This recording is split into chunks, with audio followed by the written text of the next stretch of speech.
สบายดีทุกคนวันนี้จะมาเฝ้านกกินมากเนาะนกกินมังไงเนาะ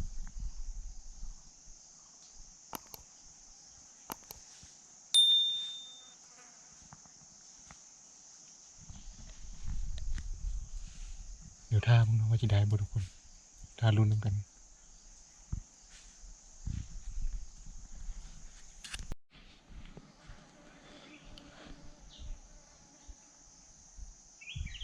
นกกำลังมาเนาะทุกคน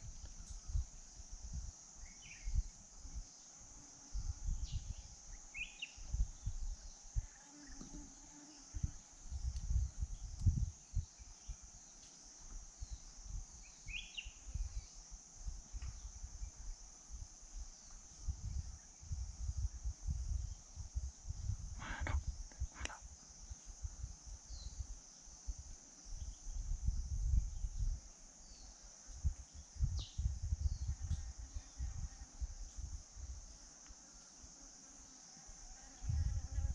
มากินนะเนาะ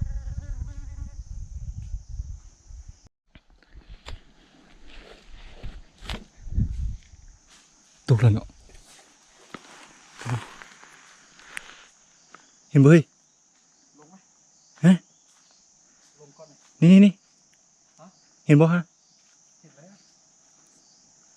เอาไปกล้วยวิดีโอเลย ตกทางไงเนาะจุดเทิงในตอนนี้ยิงอยู่เทิงนะไอ้เขาเจ้าเก็บอยู่ลุมนั่นยิงกัน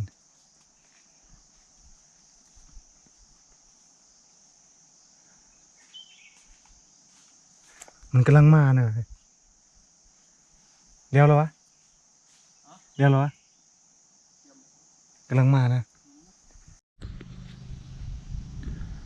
ตอนนี้ยิงตัวหนึ่งเนาะค้างอยู่ถึงค้างอยู่นั่นแหละที่ได้เอาได้ยังนี่จะปีนไม่เอาเนาะตอนนี้ก็ขึ้นอยู่กับไม้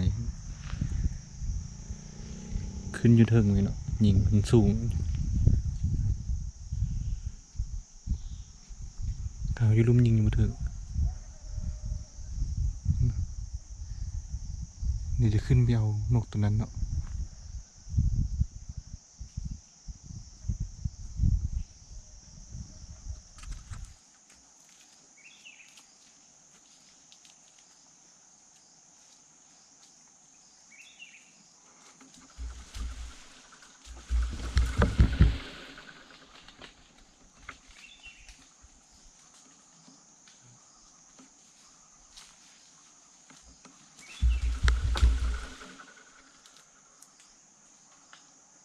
ดูได้ไม่ใช่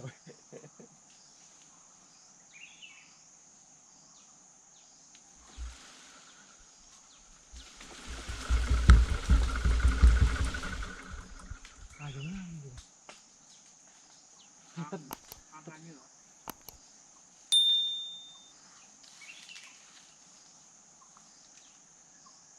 ห้าหกหมื่นเลยไปนะเอาไปห้าหกหมื่นแล้วมีกี่ไข่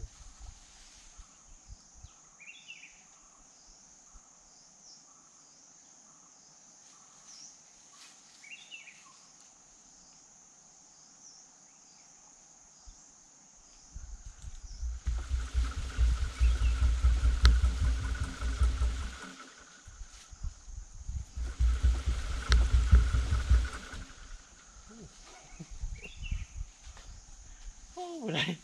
อยู่ถึงไปห้าหมื่นเลยได้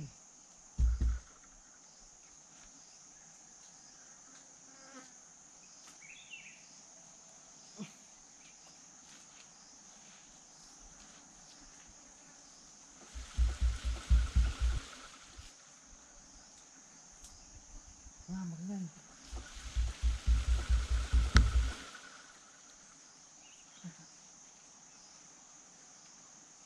มีต้นไม้ให้ด้วยป่ะ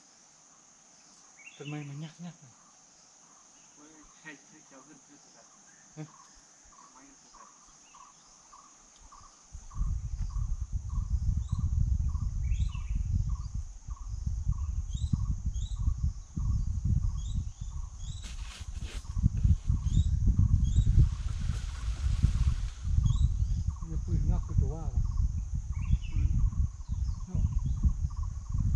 ง่าเลยเนาะบาดสิง่าเลยเนาะลงเลย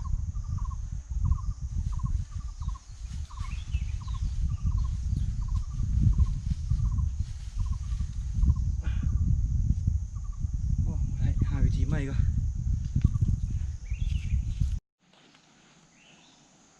ได้แล้วเนาะตกลงลุ่มเลยเนาะมันค้างเถอะเหงาเลยเหงาว่าจึงลงนี่ตกเลยได้แล้วสูงเลยเนาะสูงเตือนเลยจะลงไปแล้ว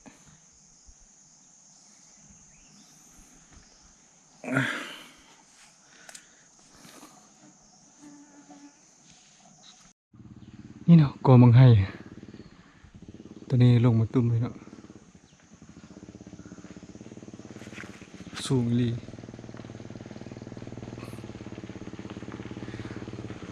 เนาะนั่งทันพอดีนั่งอีเทิงเลยเนาะ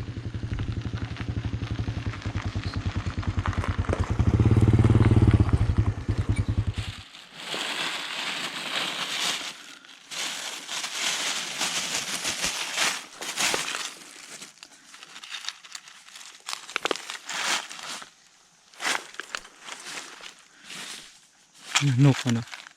อาจจะปีนกินเนาะปีนกินอยู่ป่าแซ่บลูกคนเรียบร้อยอะ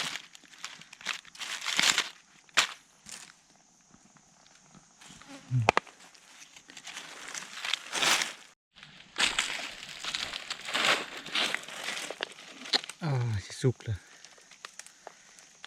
แซ่บสุด มัน มันนกหัวขาวเนาะนี่สิสุกแล้วเนาะโอ้เดี๋ยวเรื่องเด็ดเฮ็ดคักเลยหมดนี่คักตัวหนึงค้างอยู่ถึงนะ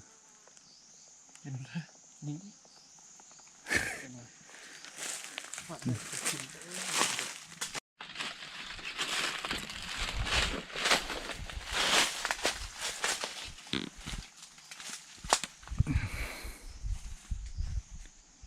หมึกเดือหมึกคนหอมหมึกว่าปะ เอามาว่า หมึกเดือว่าบ่แม่นปะ เดือบอกว่าเป็นบ้านเดิม กินได้เหรอ ได้ก็ยางแห้งเลยแห้งเลย มันยางเนาะ ยาง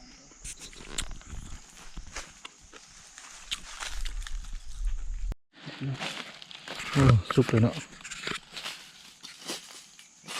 สุกแล้วเนาะมาทุกคนกินข้าวนำกันเด้ออยู่ปางสองคนเรื่องคือมันแล้วนกนี่ ผมครับ อืม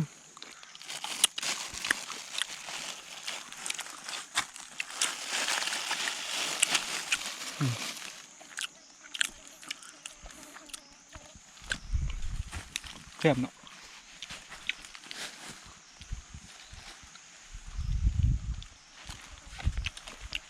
ขัดตูนหนึ่งมุ่นตัวตัวสอง มูนึงอ่ะ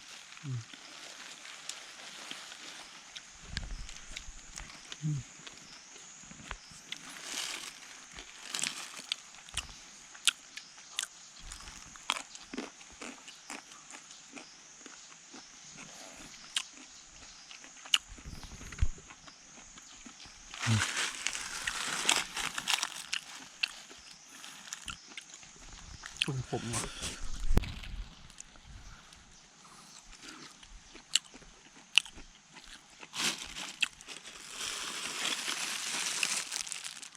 ทำยำใส่กุ้ง อืม หลายสุด ครับ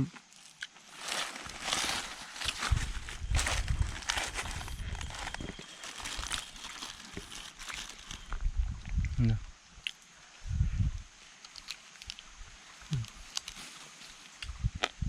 ดูกันย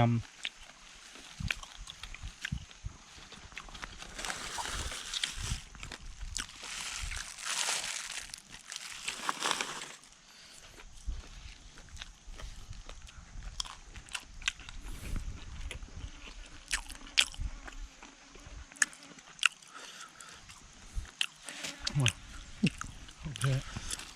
ำเอาเมนูขาวเมนูวันนี้เฮ้ยเอาเลย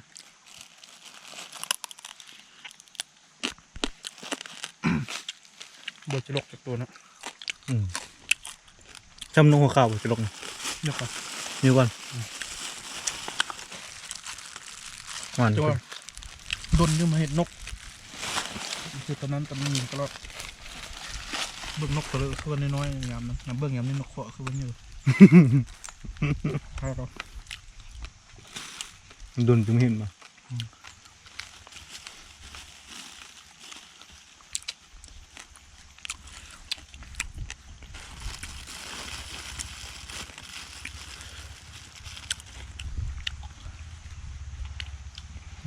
ดูคำ คืนนี้เป็นคือ ฟรีเห็นปะ คุยมันสมมติ รถอันนั้นสกิม บอกเลยตรงไหนคือเบาเลยวะก็ตรงไหน เนี่ย ตืดเลย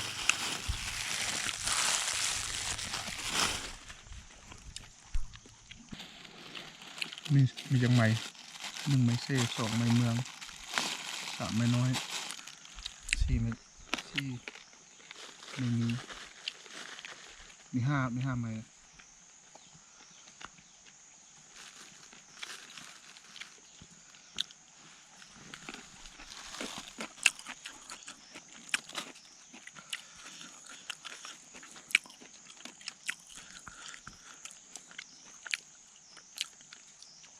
โอ้เสียบเนาะคลิปนี้ก็ขอจบสำนี้เนาะเดี๋ยวพบพอกันในคลิปต่อไปเนาะ